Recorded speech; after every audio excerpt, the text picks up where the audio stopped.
Hey Stacy, why does my car shake?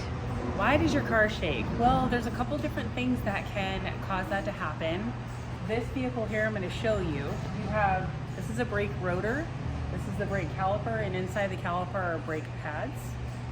If there's an issue with the brake system and you step on the brakes, that can definitely cause a pulsation. Up above we have the strut assembly, and if there's any issues with the struts, that too can cause a shake when you step on the brakes or when you're stopping or while you're driving. And then we also have in here are some of the steering linkages, and if there are any bushings or anything that are worn, that you'll also feel. So best thing to do would be to schedule an inspection.